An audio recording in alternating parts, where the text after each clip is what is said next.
அன்பு நிறைந்த சிவபக்தர்களுக்கு வணக்கம். உங்களுக்கு சிவபெருமானை மிகவும் பிடிக்கும் என்றால் கமெண்டில் ஓம் சிவமயம் போற்றி என்று சொல்லுங்கள். சரி, கார்த்திகை தீபம் ஏன் ஏற்றப்படுகிறது தெரியுமா? இதோ 3 முக்கிய காரணங்கள். முதல் காரணம் புராண சக்தி. சிவபெருமான் பிரம்மா விஷ்ணுவின் அகந்தையை நீக்க ஆதி அந்தம் காண முடியாத ஜோதிப்பிழம்பாக காட்சி கொடுத்த திருநாள் இதுதான். திருவண்ணாமலையில் எழும் அந்த மகாதீபத்தின் பிரதிபலிப்புத்தான் நாம் வீட்டில் ஏற்றும் ஒவ்வொரு விளக்கம். இரண்டாம் காரணம் ஞான தத்துவம். தீபத்தின் ஒளி ஞானம், எண்ணெய் நம் ஆசைகள், திரி நம் கருமவினைகள்.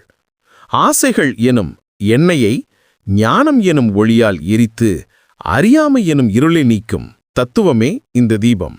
மூன்றாம் காரணம் பலன். கார்த்திகை நட்சத்திரத்தின் ஆற்றல் மிகுந்த இந்த நாளில் தீபம் ஏற்றுவதால் கடன் தொல்லை நீங்கி செல்வ வளம் பெருகும்.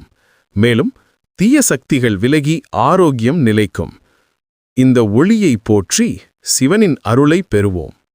இதற்கான முழு வீடியோ நாளை வெளியாகும்.